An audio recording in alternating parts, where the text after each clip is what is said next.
really believe that it's really difficult to undergo self-development if you don't have self-awareness.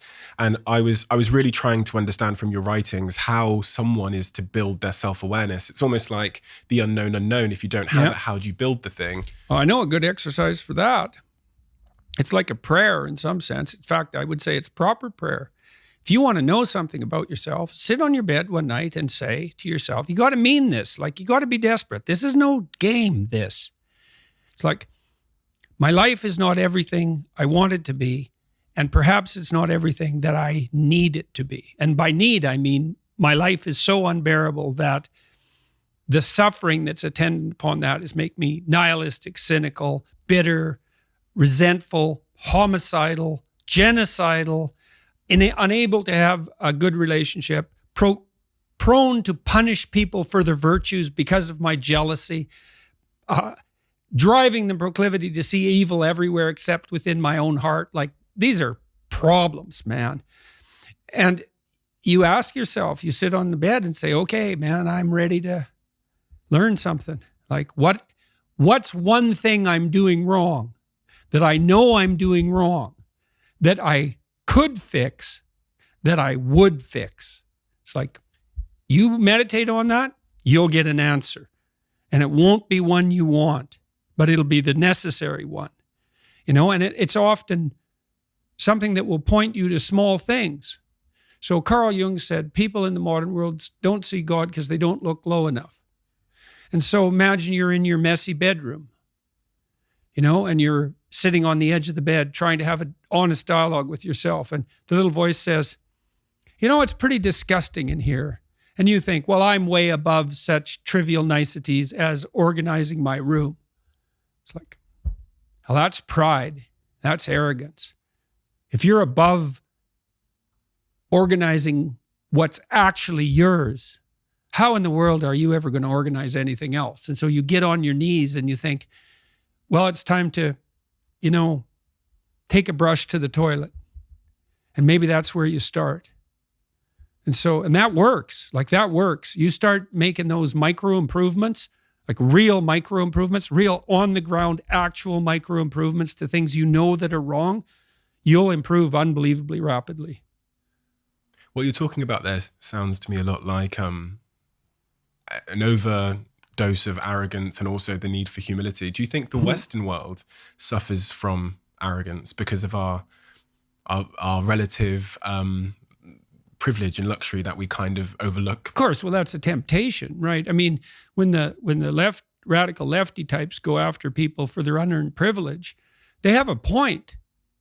Now, the point is, the existentialists called it thrownness, which is that's a Heideggerian term. And thrownness is the fact that we kind of experience life as if we're tossed into it, thrown into it. You're male and not female. You're Hindu and not Christian. You're tall and not short. You have an arbitrary range of talents and an arbitrary range of limitations, none of which, in some sense, you chose. It's the cards you're dealt. Now, some of those are cards of privilege. Maybe you're born intelligent. Maybe you're born symmetrical. Maybe you're born healthy. Maybe you're born into a culture where it's much easier not to be absolutely deprived. Maybe your parents are rich.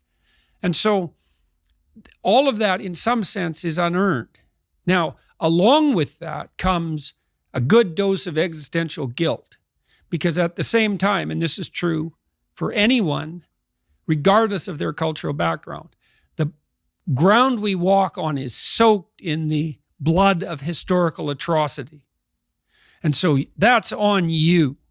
Because, people think, well, who's the Nazi? Well, it's the fascist, or who's the radical communist? It's the radical left-wing ideologue. And the fundamental truth of the matter is that's best dealt with as a spiritual matter, is the adversary is within, really, most profoundly. And so you have to take the responsibility for that historical atrocity onto yourself. I was talking to Guy Ritchie this week about his movie King Arthur. It's quite an interesting movie in many ways. And when Arthur, who could be the hero, takes the sword, he's so overcome by visions of his murderous uncle that he can't pick up the weapon. Well, think about that. Now, you have weapons at your disposal, but they've been used by your murderous uncle. How dare you wield them? And the answer is, maybe it's easy just to leave the sword on the ground because you do want to be responsible for atrocities going forward, and don't think you couldn't be, and don't think you might not enjoy it. And so the way you pay for your privilege is with your virtue. I mean that most particularly. You have these opportunities and this existential guilt. And the way you expiate that and atone is by doing your best to live the best possible life you can manage, to speak the truth, to treat people with respect, to abide by the principles of the dignity of the individual, and to put your house in order. And that's how you pay for your unearned privilege. All of us. And we all have our privileges and our curses, you know. All of us have that. That's why it's not useful to be envious of people. You know, you're a young man, you see someone drive by in a Ferrari with a blonde, and you think, my God, he's got everything. And, you know, the woman in the car is a prostitute who's got a cocaine addiction, and her life is just one catastrophe after another. And he's had to lie and cheat his way into this position, and he's afraid that everything's going to come crashing down on him. And that's what you're jealous of.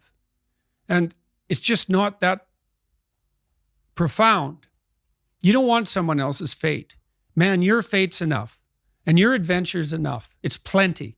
It's more than you can ever fully realize.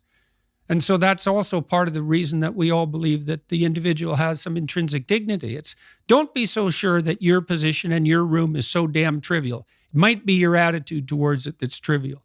And if you're in dire straits and dire circumstances, just look at how much opportunity you have to make things better. So, not that it's easy. You don't even want it to be easy. You know, so